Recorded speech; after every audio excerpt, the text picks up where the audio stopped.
You know, I was going to start this stream at 8 o'clock, but I've been sitting here for 3 minutes trying to think of anything funny I could say. So I'm just going to be honest and say, welcome to the Arsenal Transfer Show.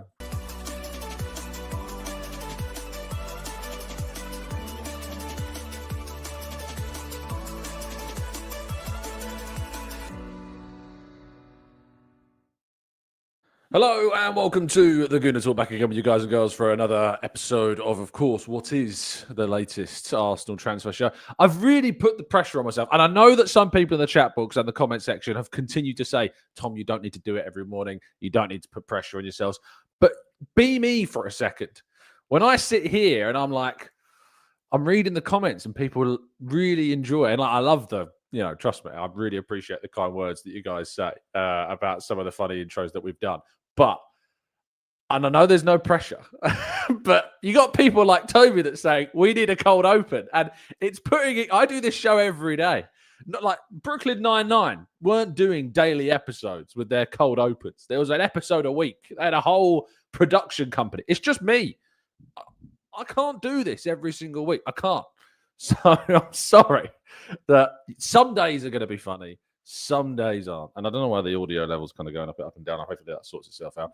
But thank you to you all for your kind words, for your listenership.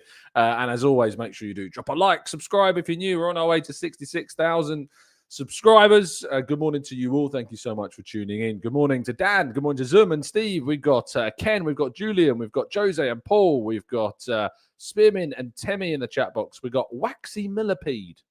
What a name. Waxy Millipede. Owen in the chat box this morning. Martin, James. Who else have we got in here? We've got Z. We've got Baz. We've got Arasilki. We've got Balatu in the chat box as well. Thank you, everybody, for tuning in. Greatly appreciate you all being here and your kind words as well. Appreciate all of you listening. Speaking of listening as well, and thank you so much to all of those that phoned in yesterday for our Arsenal phone-in show. If you haven't yet watched it, given it a listen, it's on audio platforms. You don't have to listen to it by looking at this ugly mug or the fantastic-looking people that joined our phone-in show yesterday. You can, of course, just listen to it on audio platforms as well. But if you've not yet given that a listen after today's show, you can give it a listen as well. So, yeah, plenty for your weekend listenership. It was really good phone-ins, really good calls, really good discussions, plenty to be excited about. And, yes, I'm looking forward, of course, to more conversations with you all as the season goes on. And hopefully there'll be positive conversations as well. Let's jump, though, into today's stories. As I said, please drop a like, please subscribe, please leave us a review or a 5-star review on any of the audio platforms if you're catching up. But let's not waste any further of your seconds. We start with what is a pretty, quiet day of news. It was a pretty quiet. It's a quiet week for Arsenal. I know we've had debuts of Gyökeres, but in a transfer sense, things have kind of cooled down after the announcement of Gyökeres at the weekend. So news is less frequent, but we are still highly anticipating some big news still between now and the end of the window, both with incomings and outgoings. Now, Declan Rice has been nominated for the PFA Player of the Year. A massive congratulations to him, of course. Bruno Fernandes, Alexander Isak, Alexis McAllister, Cole Palmer, Mohamed Salah, and Declan Rice are the 6 nominations. I think we all know who's going to win it. I think we all know that Mohamed Salah is going to be the winner of this awards. But I think it goes to show as well that, with Isak being linked, we'll talk about Isak in a second, to Liverpool, that they potentially have 3 of the top 6 PFA of the award nominations for 2025 in their squad. It really does kind of bring further to the conversation around who has the best squad in the league. For me, it still is Liverpool based on the level of a lot of their players compared to ours. The most balanced squad I still think is Arsenal, but yeah, that kind of shows you, where things are at with Liverpool right now and where they are as a squad and what they're achieving as well. But Declan Rice is an interesting addition because, I reckon a lot of Arsenal fans would turn around and say that they don't think Declan Rice has been Arsenal's best player of the last year. His goals in the Champions League against Real Madrid, without a doubt, lifted up kind of his profile. But like Gabriel was astonishingly good. I thought Timber was one of, if not our best player. I really did rate really did rate Jury Timber. David Raya, I thought, had an absolutely excellent season in goal as well. So yeah, it's a lot of people might argue that the Declan Rice wasn't even our best player last season, and yet of course he's been nominated here for the PFA Player of the Year. Of course, we'll find out in due time the results of that poll. But yesterday's kind of in the footballing world, and I know this is the Arsenal transfer show and this isn't a specifically Arsenal story, but there are ramifications, and I think it's worth discussing this story with you all, and of course perhaps to prompt some questions in part 2 of the show as well. And that is that Liverpool saw their first bid, believed to be in the region of £110 million for Alexander Isak, rejected by Newcastle. It wasn't to world record bids. Of course, the world record in the Premier League, I think, still stands at 120 million, which was the Caicedo deal, potentially, or the Enzo Fernandez deal. Those deals, of course, still very much at the top of the kind of rankings as things stand. But there is a sense of, there is definitely a sense of that we might see them come back. But then the swirl of reporting happened, and there was a lot of conflicting reports. Actually, yes, and our top 2 stories, in fact, both stories that we're going to talk about today, this and the next one, have experienced quite a dramatic spectrum of reporting. Because on one side, you've got the reports that suggested that Liverpool were preparing to come back with a second bid. Craig Hope mentioned it on his YouTube channel yesterday, of course, chief writer for the Mail. There were other people reporting as well that there was an expectation that Liverpool would be going back in with another offer. But then we heard from other reporters that Liverpool wouldn't go back in, and that the way in which Newcastle rejected the opening bid just completely put them off, and they weren't going to get drawn into kind of a drawn-out situation whereby they're bidding and just getting rejected over and over and over and over again until they eventually get their bid up to 150 million. Because it is thought that 150 million is the asking price. But there's even reports out there that say that 150 million pound asking price is not true, and that Newcastle haven't actually set an asking price, and that they just are categorically saying he is not for sale. The drama of this is, of course, that Isak is currently training at Real Sociedad, which is like a staggering scenario. Like, people kind of pointed at Victor Gyökeres, and there were question marks about whether or not he was behaving in the right way, Victor Gyökeres, because he wasn't turning up for training with Sporting. But he didn't go to Coventry and start training with Coventry, his old club, despite being employed and contracted by his current team. It's nuts what Isak has done to go and train with your old team. That is mad to me. I really can't think of a story quite like it, of this magnitude, of the potential price tag of this. It is staggering kind of what Isak has done to try and force through this move. I think from a Liverpool perspective, you want to see the player doing everything within his power.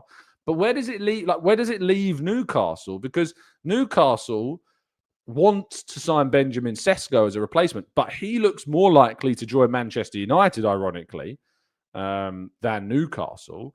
And their other option, if they lose Isak, is apparently to go for Ollie Watkins. Now, Ollie Watkins is a good centre forward, but he's a significant step down in regards to kind of level and output to Alexander Isak right now. And arguably, in terms of an investment, which could go upwards of £50 million, Benjamin Sesko, you look at as a better investment than Ollie Watkins, certainly right now. So, and they've already, they're having a pretty terrible window. They wanted James Trafford. He's gone to Manchester City. They wanted Ekitike. He's gone to Liverpool. They wanted Mbeumo. He's gone to Manchester United. There's someone else as well. I'm pretty sure that they also wanted, and they have gone now elsewhere.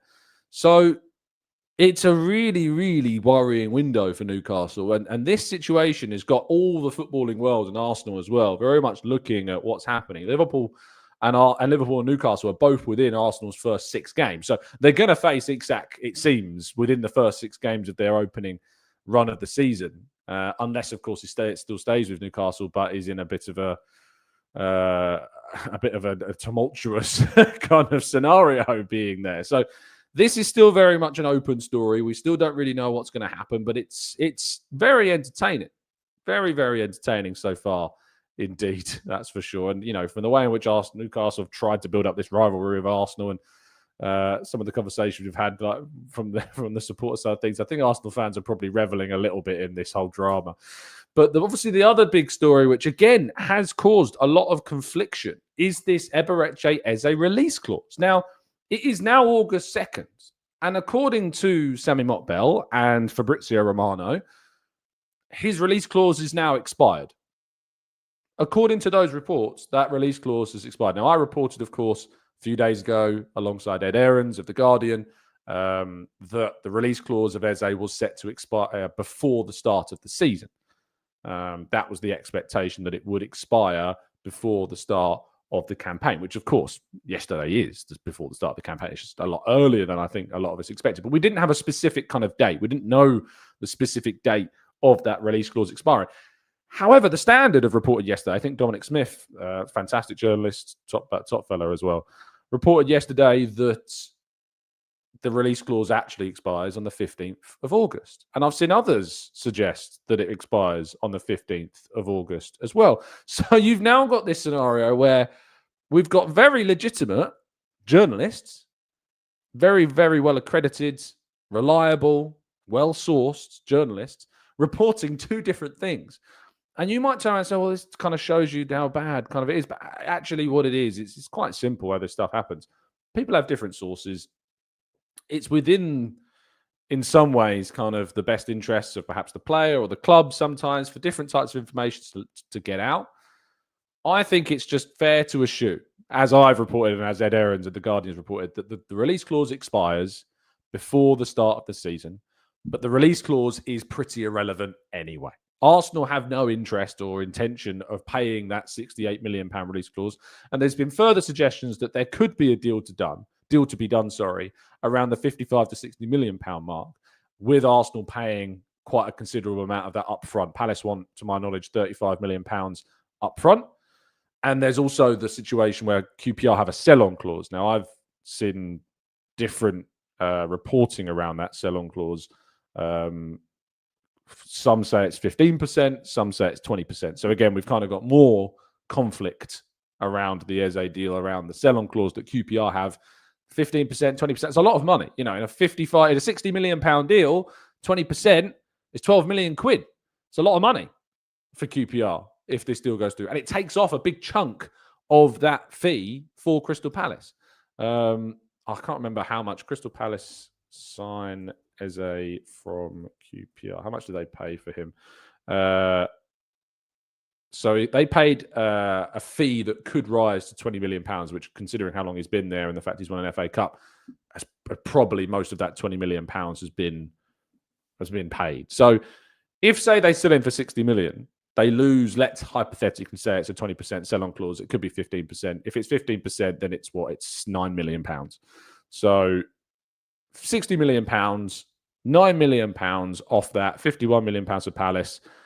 They've already paid around £20 million, so that's £31 million. So you're looking at about a £31 million profit for Palace off Eze at 27 years of age. In all honesty, if Arsenal can get a deal done for £55 to £60 million, I think it's a bargain. I think that's a bargain deal for Eze. I thought the release clause was worth paying, to be honest, like £67.5 million. I thought that was worth paying.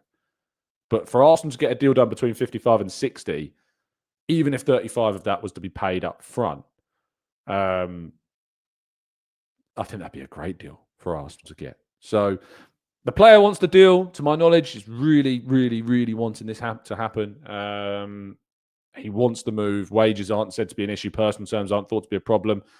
But Arsenal, of course, do have this pressure of needing to move some players on first. We need to move on. I said Xhaka then. Your Lokongas, your Karl Heinz, Fabio Vieira, etc. Reece Nelson.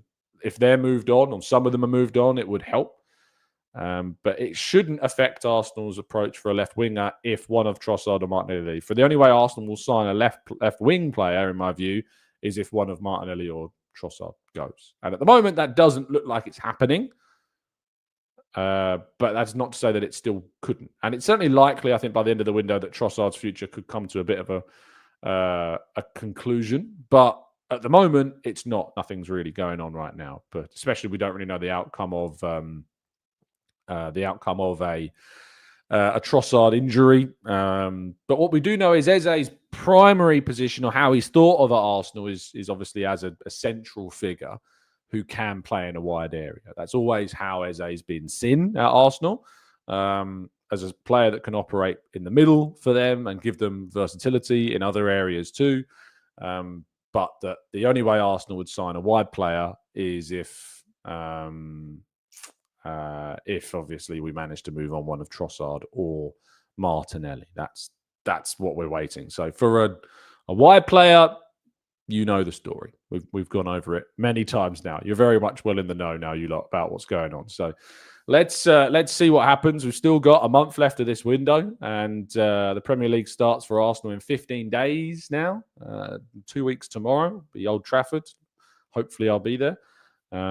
So looking forwards to these next couple of weeks. And of course, we've got a game on Wednesday. I will be there for that at the Emirates against Villarreal. So yes, very intrigued to see what's going to go down. Right. Let's jump to the chat box now. Tackle some of your thoughts, some of your questions, theories, feelings, and more right after this.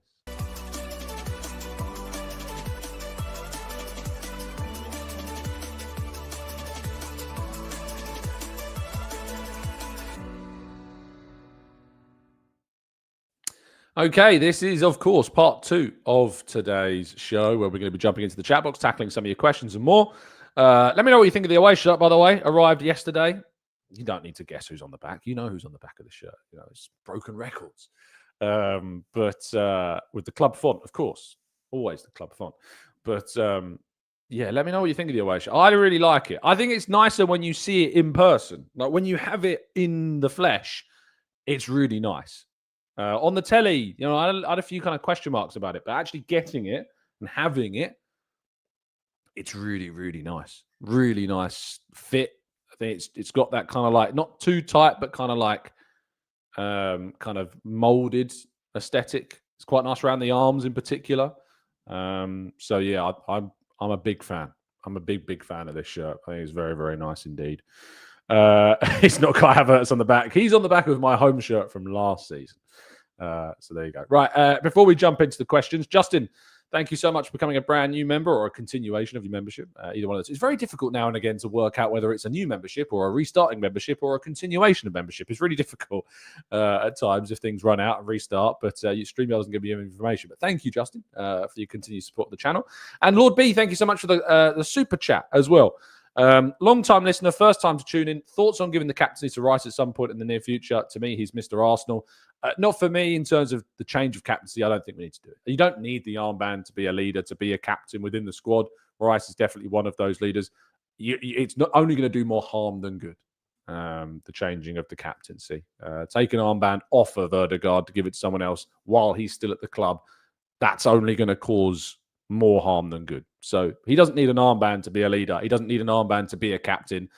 He has those abilities without the armband. So we don't need to change the armband at all. Ronald says, can Dalman play left wing? Don't know. I know a few people have suggested this, but I don't know is the honest answer. I didn't know he could play so well on the right. I knew he was very good in the middle. I didn't know he was so good on the right as well. Reece says, sell Martinelli for Leao. Not for me. You know my thoughts on Leao and the inconsistencies in his game and the complaints that we have of Martinelli. I just think there's a contradiction in being critical of Martinelli's inconsistency and his hot and cold and, you know, his poor decision-making and then wanting Leao, who has all of those traits as well. Yes, I think he's slightly better than Martinelli, but he's got all of the issues that we complain about with Martinelli. So it's just not for me. You know that by now. Anthony says, still waiting mine due to the delay for the Gyökeres number is in such high demand. Yeah, I ordered mine pretty much as soon as I could. So I assume that it's come through because I ordered it as soon as possible. I ordered it at the wedding I was at because it got announced when we were there. And I'd had a few beers by then. So it was easier to part with the money, although it hurt me a bit in the morning when I checked my bank account. Diamuna says, hello, Tom. I saw an Arsenal fan call Mikel Arteta an industry plant meant to destroy the standards of the Premier League to bring in the Super League so billionaire owners can get more revenue. Yeah, there's some wacky people out there, isn't there? Some really strange odd people out there. Vacan says, Tom, I'm concerned with the sales. I saw a tweet yesterday that says our title rivals an advantage every window since they sell players better. How much could we make from the sales? I mean, not much. Vieira, 17 million. If that. Zinchenko, 10 to 15. Nelson, 10. Lokonga, 10. Carhine, 5. Trossard, 20 million. Like, we could potentially make... What's that? 2017, 37, 42 with Carhine, 52, Lokonga, 62, Nelson. So maybe over 60 million if all of those go and we get those fees over 60 mil. But we talked about this a bit on the phone-in show yesterday. It's like, who are you expecting to sell for more? Like, realistically, like D says, we are underselling hard. You tell me what we should be doing differently. What are we going to do differently to bring in more money? You tell me what's going to change? How is Arsenal going to bring in, more money for players? That's what I know. Yeah, Spinman says sell Saka. There you go. All we need to do is sell Saka, get a huge fee, and we've solved that problem. Happy days, right? Happy days. Robert says, if you can't do a cold open, can you put the chipmunk function on the mic instead for a comedic open instead? I wish I knew how to do that, but I don't have the Arse blog box, if you like, to change this sort of thing. Lawrence says, I love the slice of life stories that you share. Oh, that's all right. I don't mind. You're a little glimpse behind the curtain as to what goes on. Vacan says, we've done that one, haven't we? Concerned by the sales. Stephen says, hello, Tom. I don't know if anyone has ever asked you this. So what are your thoughts on Leao? Well, having never been asked before, I love him. I couldn't speak more highly of the guy. I would sell Saka for him. Bring him in. Fiesta says, do you think we'll sell Trossard? 60-40, yes. 60-40, yes. I think his injury is obviously impactful on what we do now, but I think there's a chance. There's definitely interest from a fair number of clubs, but I guess we'll have to wait and see. Anthony says, Tom, if Eze comes in, I hope that lights a fire under Odegaard to step up his game this season. Do you think Arteta will bench him and that it is an issue for Odegaard? I sincerely hope that it does. I think we've seen a better Odegaard in pre-season. Certainly, I think he's responded. I think he's looking more sharper. He's looking sharper. He's looking more like the Odegaard that we've been praising of in the past. So that's a positive sign. But yeah, you bring in a player like Eze. That's what it's designed for, to push players, to create more competition. So definitely, that's the aim. That is the aim.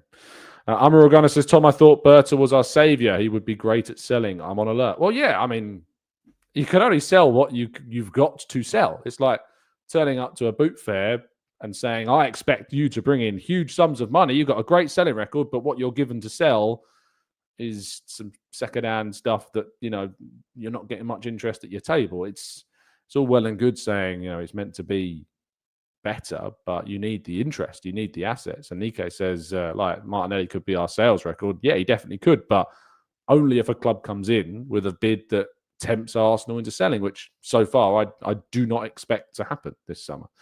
James says, you will only make good money on selling players fans don't want to leave. You can't have it all. Exactly. Soup says, part of the problem is that many of the players that we want to sell are injured, injury prone, or on relatively big contracts. And the big contracts thing, the only player really, I think Reece Nelson to an extent as well. He's on a high salary because he's 25 and signed a new deal recently. But Zinchenko, he's on 150,000 supposedly as a base figure with bonuses on top of that, depending on appearance and stuff. But when we signed him at 24 when we signed him from Manchester City to be our starting left back, that's probably the wage that you would pay for a 24-year-old joining Arsenal from City being a starting player. So we always say we pay players too much money, but realistically, that's what you're going to pay Zinchenko when he arrives at the club in his first contract with Arsenal. So I'm not too fussed. Ideally, he would still be our starting left back and he'd be good enough to be in that position and be going into his prime years as a left back. That's not happened because of injuries and the rise of Lewis Skelly and so on. So unfortunately, we're not there. But when we did that signing, there was nothing wrong with the wages that we put Zinchenko on at all. Justice says, Tom Arteta needs to go. I'm not interested in what's coming. The playing style won't change. We'll wait and see, Justice. I mean, it has changed. It's continued to change throughout the time he's been at the club. It was at the start of his tenure, of course, in 2020, 21. We were looking at a side that was just absolutely bleeding goals every single week. And he locked that up, and we started playing in a 3-4-3, and then we changed gradually to the 4-3-3 last season. With the injuries, we had to adapt, and we became a lot more rigid and compact, and still with the players that were unavailable to us, that it damaged us. And this season, we've got to see if we can take the handbrake off a little bit, as we were talking about yesterday. But if you're sitting here after last season saying Arteta needs to go, I can't get on board with that. I think that's nuts. I think what Arteta did last season was incredible based on what the players he had available to him, to get to 2 cup semi-finals and finish second again, despite having barely any of his best players available for the majority of the season. I can't get around to that idea. I just don't think it makes sense. Richard says, do you think Liverpool's transfer business is giving our fan base anxiety and mental health issues? I don't know if I go that far, but certainly I think it's giving us, concern. Their business is very impressive, and the players they're bringing in are very good, but they are still not yet balanced. There are issues in that summer window. They haven't brought in a centre-half. They haven't brought in a defensive midfielder. They could still yet do that, but there are still issues with the way in which Liverpool have recruited, despite the fact they've brought in some very, very good players this window. Richard says, sorry, we've just done that. How do I manage to do that so often?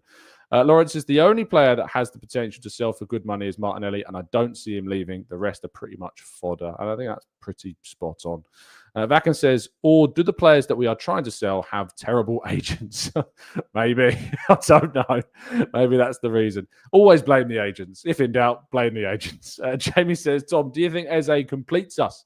It feels to me that Arteta would start him on the left for 4 to 5 games before realising it doesn't work, and I don't see us signing a left winger that we need. Do I think he completes us? No, I do think Arsenal need to look at the left-hand side. I think that is definitely still an area where bringing in a more natural winger would definitely help us. But that's not going to happen unless Arsenal sell one of the current 2 players that they have in that role. And until that materialises in the form of interest and bids, then we're not going to see changes there. It's been obvious that Arsenal have been looking at left-sided players. We know they've been looking at left-sided players. We know they've got interest in Gordon. They've had interest in Rodrigo. We know they were interested in Nico Williams, and they've had interest and been offered Ademola Lookman in the past. We know that there are clear indications that Arsenal have wanted a left wing to be found and signed. But until we move the relevant pieces on, and also Noni Madueke is someone to think about as well, as a player that's come in, could yet play on that left-hand side. I think I like the idea of seeing a left footer on the left and what difference and variation that will bring to the team. So, yeah, certainly I think that there is hope that we can see some change there, but maybe it's already at the club. Nick says, as the technical level raises in the league, I fear that our high-press tactics will soon be ineffective. Can you see a radical move in the tactics? Well, the thing about our high press is that our high press only really takes effect when we're out of possession. And we dominate most games. We have possession in most games. We have most of the ball in most games. Even against the big teams, we have most of the ball when we're playing, particularly at home. So our high press tactics, they are important, the way that we press and we win the ball high up the field. But there's part of me that also wants the high press to, in some ways, be a bit smarter and shrewder. And what I mean by that is that I want the press to sometimes allow the opposition to gain territory. If we're constantly pinning the opposition back with a high press, forcing them into mistakes in their own kind of defensive third, they've still got a lot of defenders and players that can help out and defend and stop. And even if we turn the ball over, it's not exactly always high risk, high reward. You don't always get that high reward. And it is still high risk if you commit too many players to the high press and you get turned over. That's where we see counterattacks like we saw against Newcastle, really hurt us. So I think we need to be a little bit shrewder with how we press, and that it can't just be full attack all the time, because it leaves us a bit vulnerable. And I think we need to be a bit smarter in kind of coaxing out teams and then hitting them on our counter and using a very good transitional centre forward to benefit off the back of that. That's what I think we need. And Ark says, remember Man City, we caught them out 3 times. It's City are one of the few teams that obviously do push, and are more risky in how they go forwards because there's an emphasis on them to attack, and we caught them high up and we benefited from that. But it doesn't happen often enough. It's all well and good having moments where you turn the ball over, but if you're not creating opportunities and if you're not being direct enough when you do turn the ball over efficiently enough, you're not going to get the high value chances that you're trying to get from those moments. So that's my concern. So yeah. And says, Tom, yes, Lookman bid by Inter got rejected. Atalanta in the region of 50 million. Would you still march in and go for him? Probably not, no. Not if we're signing Eze. If you're signing a 27-year-old Eze, you're signing a 27-year-old Gyökeres, you've signed Norgard, who's 31. You're investing then another 50 million in Lookman, who's 27, turns 28 in October. Probably not. I think if we sign a wide player this window, it needs to be someone of a younger age bracket, because otherwise you're signing too many players in their mid to late 20s. And I think that's investment-wise, when we're talking about we're bad at selling, if you're investing a lot of money into those mid to late 20s players in one single window, it can be a bit too one-sided. So probably not. DJ says, would you offer Kivior to Palace? No, I don't think so. I don't think so. I want to keep Kivior. I think we can get Eze without doing that. Not Too Busy says, City got caught many times by many other teams as well. It's kind of the way they played last season without Rodri. They were quite vulnerable. Eddie says, why don't we just compare Leao and Nelly's attacking returns in the league over the last 4 years? Even though I like Martinelli, I think Leao is much better taking on players and would be better against mid-blocks. I mean, as I said before, I think he's somewhat better than Martinelli. He's just not, for me, the player that I want on that left-hand side. I just, if we're going to sign someone, I want to bring somebody on the left who is consistent, who isn't blowing hot and cold, that isn't indecisive in the final action. For me, that's what I want. I want a player that's efficient. I want an efficient signing in that role, and I don't think Leao is that, for me personally. If you look at his numbers as well over those last 4 seasons, I'm pretty sure they've gone down, no? Over the last 3 seasons in particular, his returns have gone down from 23-24 to 24-25, and previous to that, 22-23. So, yeah, we can look at those numbers over those seasons, but they've gone down every single one of those last 3 seasons. So I'm not sure it necessarily works. As an example, AK says, last season I said we needed a plan B when attacking. You said set pieces are our plan B in the show yesterday evening. You alluded to us needing a plan B. What changed? What changed was that we've got a brand new season. Brand new season ahead. Plan Bs obviously were set pieces to a degree. That was what it was last season. That wasn't me saying that it was correct. Nothing's changed actually at all. I just told you what the plan B was. We need a plan B that's not just set pieces. We need different types of ways to attack. So actually nothing's changed. All I did then was explain what the plan B was at that time, because we had so few players available and so little variation in what we could change. Whereas this season, we've got a lot of depth, we've got a lot of options, so we should have different levels. We should have plan Bs, Cs, Ds. That's how that works. Warzer says, also signing older players on mega wages will just lead to Aubameyang and Ozil situations. We are trying to offload players we don't want on mega wages. That one is willing to give them. Nathan says, howdy, Tom. One of the few times I've been able to listen live since not being up at 2 a.m. very often. I'm thinking we're at the point now that scheme evolution is more important than more window. And I think this is right. I think too many people get bogged down in transfers, in signings, in buy this guy, buy that guy. They're going to solve all of our problems. No, we need to look to the manager. We need to look to the coach. We need to look to him to be able to show us that he can create variety, that he has got different ideas, that it isn't just about domination and control and just increasing the odds of winning in our favor by having more of the ball and having more shots from the same places over and over and over again. I get a little bit tired when we don't win games and I sit in those press conferences and Arteta turns around and says, we deserve to win. We had more of the ball. We had more chances. Any other time we play that game, we win. Well, that's not true, because we've heard that line quite a few times. I get the idea of it. You want to stack as much of the deck in your favor by creating more dominance, creating more chances. But if you're doing that on such a regular occasion and it's not returning what you need to see returned, then something needs to be changed. Something's not going right. You become the the dominant characteristic and trait. You become the most consistent. And what is that phrase? You become the most common denominator. That's it. That's the word I was looking for. So, yeah. Spearmint says, Tom, you just got to tell Arteta no more excuses. Yeah, that'll go down well. Jasper says, do you, the Cronkies, need to get better links to the Saudis? They seem to be buying other teams' players for a lot and never buy ours. No, I'm not really that fussed about that, to be honest. You know, it's not something I really am going to sit here and say, yeah, we need to go and do more of that. I'm just not that way inclined to want that to be the case. Tizer says, has the Henry effect caused a girth of out-and-out strikers with players now wanting to play wide and score? Seems there's a lack of natural strikers nowadays. Could be getting coached out of them. I think that the role of a centre-forward has obviously changed a lot since Thierry Henry's days, where a centre-forward was just a centre-forward. There isn't too many of those, you know.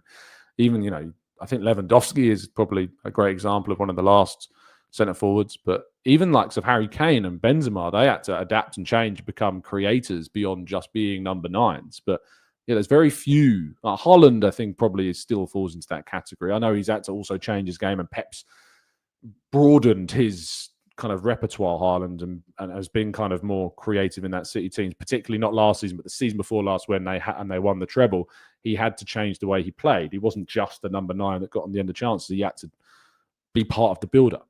But there aren't too many strikers out there I look at and go, yeah, you are Isak probably. You know, I probably look at Isak as well to a degree. I know he does get involved in build-up, but he is mainly kind of about scoring. And Lewandowski, they're the two.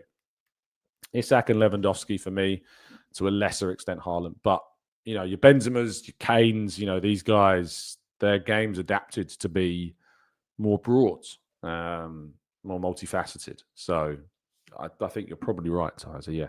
Gyökeres is an interesting one. I think, obviously, he has a lot of creative ability, and that's why he got, I think, 28 assists in his last 2 seasons across all competitions. So with that in mind, he clearly has a lot to give beyond just goal scoring.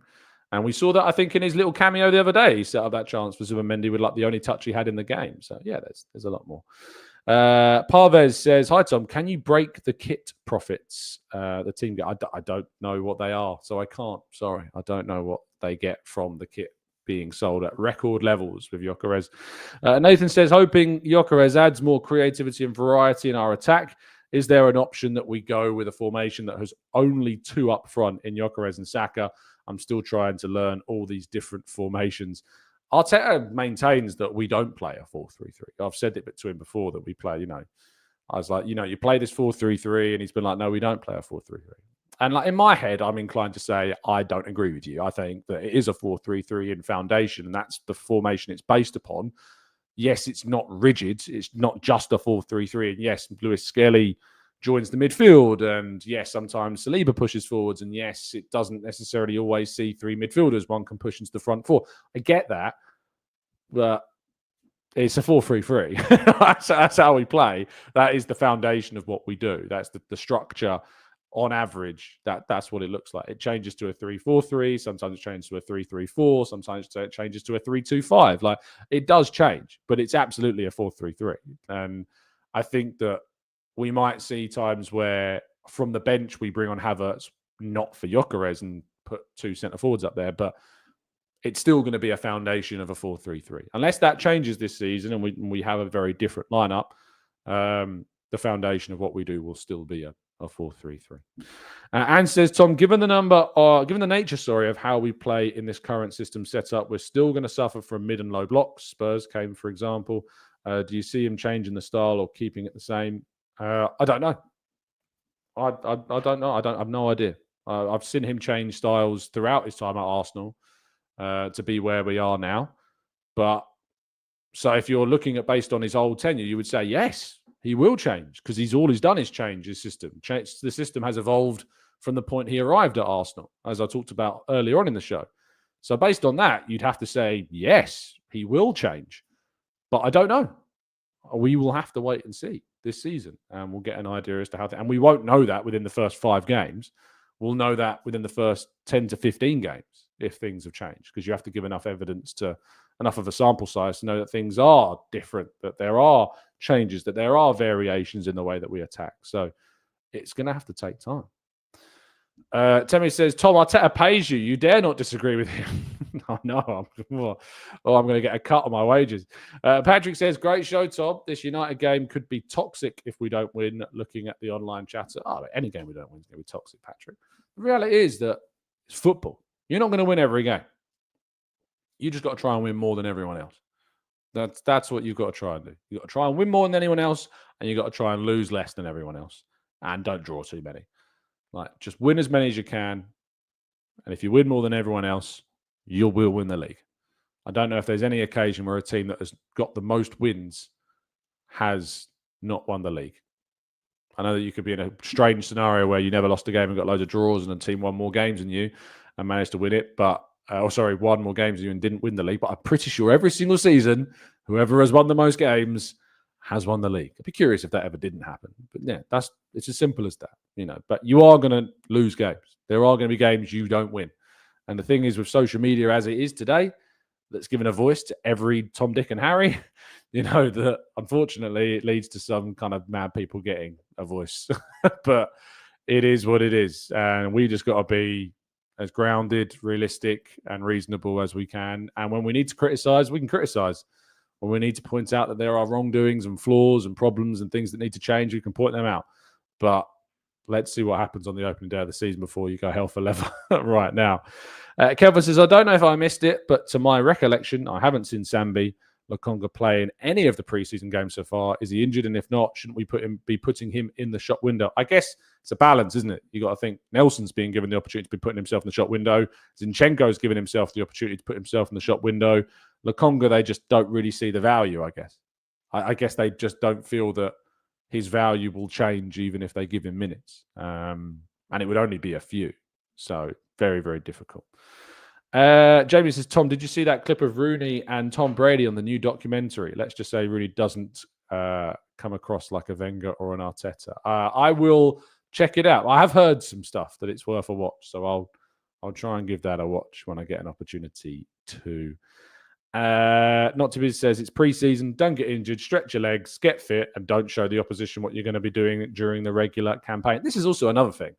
If Arsenal just went out and showed Man United exactly what they're going to do, and Arteta showed everybody what his new system is, would he want to do that in pre-season? Would he want to do that before the season starts? Do you think they may be doing things behind the scenes that are a lot different to what we're seeing in pre-season?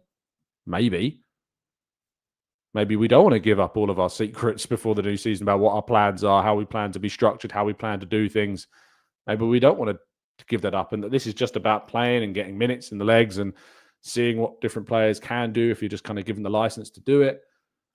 Who knows? It's really difficult. Pre-seasons is impossible. I honestly, the people that have lost their minds over pre-season games, they need to screw their heads on a bit tighter because it's pre-season. I absolutely get it if we're talking about these Premier League competitive games and we were not impressing in those. But pre-season is pre-season. I don't care if we win 5-0 or lose 5-0. I'll say the same thing. It's pre-season. It is what it is. And it's not something ever to get to get concerned or go over the top about. It's the same for me, whether, as I say, you win by 5 or lose by 5. I couldn't give a flying whatever, because what matters is the actual games that are going on. So that's where I'm at. But I guess we'll see what happens in these next two. I said the best chance that we do have to get an insight is these next two games. I think Villarreal and Athletic Club, of all the preseason games, if there is games that are going to give us the best insight into what we can expect, it's probably those two. But even then, that's not guaranteed. So a lot of football still to happen before Arsenal kick off their Premier League campaign. Please do help us drop a like on the video. We only just got to 1,000 likes yesterday, so we can't be slipping. We can't be taking our 1K everyday challenge for granted. And it's Sunday and people are sleepy and some people don't tune in until later on a Sunday. So I get it. Sorry, Saturday on a weekend. Feeling like it's already Sunday. It's a Saturday. So people sometimes, we need that energy. I know that energy on a weekend is harder to come by. So thank you so much as always for tuning in. Really appreciate your time. Drop a like, subscribe, and I'll be back with you tomorrow morning, bright and early, 8 a.m. to discuss anything else that happens in the day of what is today in the world of Arsenal. So I look forward to that. Have a great weekend. Enjoy yourselves. Stay safe, stay well, stay happy, respectful. And as always, up the Arsenal.